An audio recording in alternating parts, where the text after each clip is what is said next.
¿Ustedes sabían que se venía alguna lectura para dar golpe de Estado? Recibimos una llamada de la Fiscalía de la Nación. Lo dijo sin tener un solo respaldo o algún mensaje que ustedes le habían dado de un posible apoyo. Cualquier orden sale a través mío. Señores, buenas tardes. Buenas tardes, general. Buenas tardes, señor. Señor general, es una llamada de la Fiscal de la Nación. Patricia Benavides. Sí.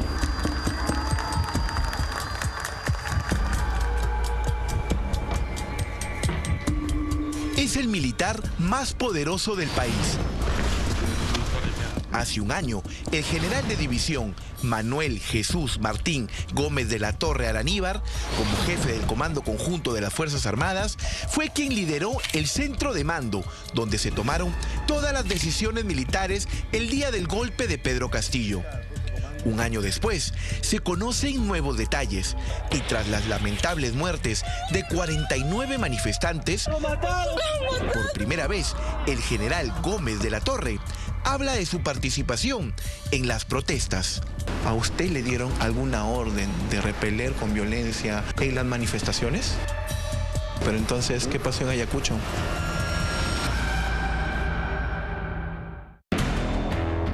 Nos recibe en su oficina tras sostener una reunión con la presidenta Dina Boluarte.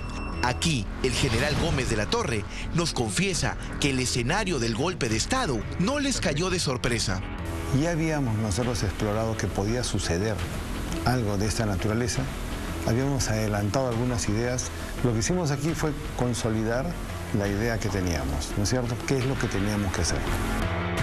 A la 1 de la tarde del 7 de diciembre de 2022, casi todos los ministros habían renunciado y desde las principales instituciones se publicaron comunicados rechazando la interrupción del orden constitucional. Pero el Comando Conjunto de las Fuerzas Armadas aún no se pronunciaba. ¿Por qué se demoró? La demora era porque faltaba una firma en el comunicado que era lo que íbamos a presentar a la sociedad. ¿Una firma de un funcionario? Sí. ¿De quién?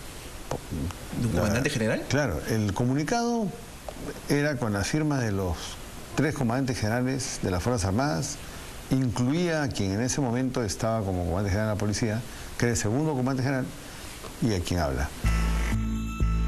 La firma que faltaba era la del ex comandante general del Ejército, Walter Córdoba. El mismo oficial, un día antes, había intentado renunciar a su cargo. Por eso, no es coincidencia que en esta fotografía, la silla del jefe del Ejército sea la única vacía en el centro de comando.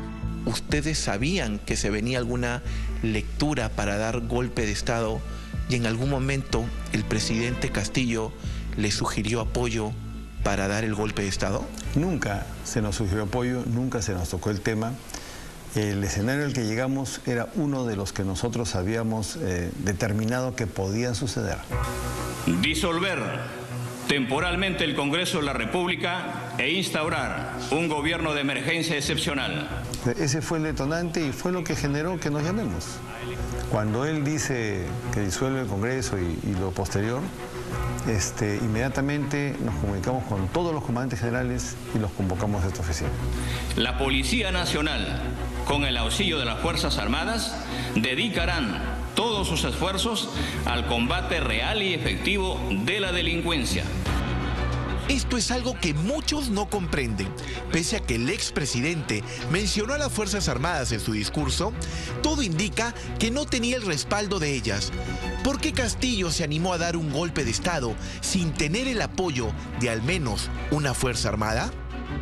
Usted me lo está negando, pero ¿usted me lo niega de parte del Comando Conjunto o todos se habían negado a cumplir una orden de esa manera?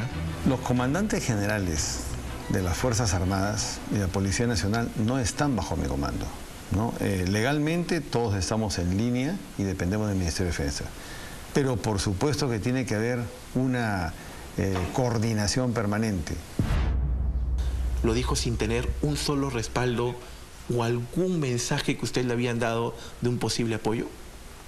De mi parte, nunca. ¿O es posible que alguien haya asumido algún compromiso sin tener la capacidad? No lo sé.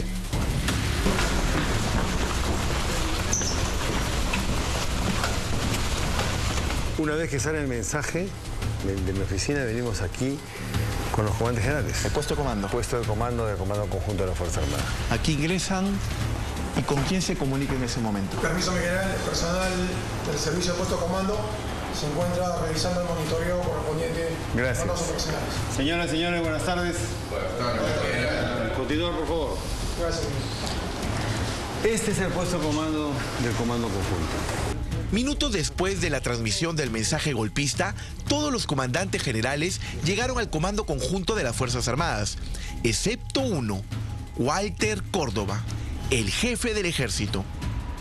Acá la FAP, usted, la Marina y Policía, pero había un asiento libre. Sí, ese asiento fue ocupado cuando llegó el general Córdoba, el comandante general del ejército. Al inicio solo estaban ustedes. Sí, al inicio, desde que empezamos. Aquí se nos pegó el general. Había también un comandante general que probablemente podía haber tenido una excusa para no estar presente. Sí. Bueno, en ese momento nada es excusa, ¿no? Y se deja todo de lado. Pero hay una llamada que remece a las máximas autoridades militares y policiales. Escucha atentamente. Recibimos una llamada de la Fiscalía de la Nación. La llamada la recibe el almirante Alcalá. Terminamos de hablar con la gente y el almirante Alcalá me dice, mi general o señor general, lo llama, es una llamada de la fiscal de la Nación. Patricia Benavides. Sí.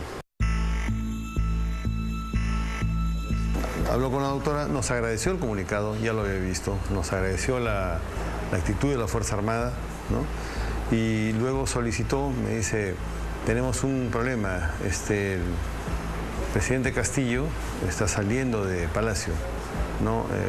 Debe detenerse antes que llegue a la Embajada de México. Le digo, no se preocupe, está conmigo el general Álvarez, le paso el teléfono al general Álvarez, coordinan detalles, por eso es que ustedes ven y sale en televisión la salida. La salida, exacto. Buenas tardes, un comunicado rapidísimo. Confíe en su policía, confíe. Van a respaldar al Congreso. Van a respaldar al Congreso. Van a respaldar todo el apoyo al Congreso. Al Congreso. Y lo final fue, recuerden señores, yo tengo el control, ¿no? Cualquier orden sale a través mío.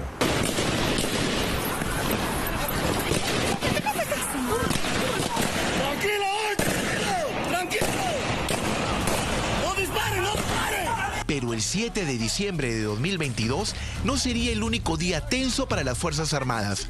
Una semana después, las manifestaciones en contra del gobierno de Dina Boluarte en Ayacucho y otras regiones del sur del país se volverían muy violentas tras los intentos de toma de aeropuertos.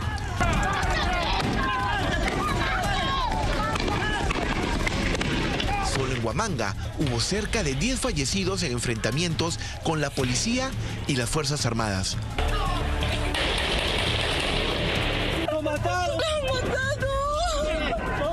¿A usted le dieron alguna orden de repeler con violencia en las manifestaciones? Nunca. Nunca, porque nosotros tenemos que tener primero en cuenta lo siguiente, ¿no? Una manifestación no es un asunto de la Fuerza Armada, es orden interno. Correcto, entonces nuestra Policía Nacional ha estado muy bien controlando su orden interno. Correcto, mantener o restablecer. Nosotros siempre estamos en condiciones de apoyarnos. Pero cuando una manifestación pasa a otro nivel de violencia, cambian las cosas. Los militares no hacen nada para recogerlo. Lo han matado uno. El general Gómez de la Torre dijo ante la Fiscalía que la presidenta Boluarte dictó los lineamientos a través del Decreto Supremo 143, donde se especifica que las Fuerzas Armadas deben actuar en estricto cumplimiento del Decreto Legislativo 1095 y su reglamento. Es el decreto legislativo para el uso y empleo de la fuerza. Igual, tiene muchos limitantes. Lo entiendo, pero entonces, ¿qué pasó en Ayacucho? Mire, Ayacucho es un tema que está ahora bajo investigación de la Fiscalía, ¿no es cierto?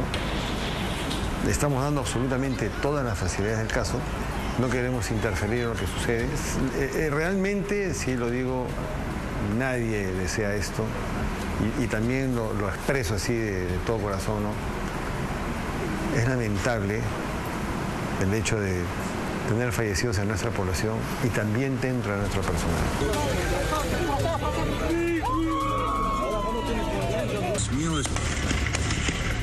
49 personas murieron por los impactos de bala de fusil, de bombas lacrimógenas o perdigones disparados a corta distancia. Hasta ahora, solo hay algunos militares y policías identificados e investigados, pero ninguno sentenciado. Nosotros en ningún momento recibimos ninguna orden de nadie de conducir o de controlar esta situación de forma violenta, ¿no?, en la vida. De igual manera, nosotros hacia abajo, menos. Gómez de la Torre cuenta que antes que se diera el golpe, tuvo un asesor principal a quien siempre recurría. No era un uniformado ni un ex militar. Se trataba de un hombre de saco y corbata. El militar le hacía consultas a un constitucionalista.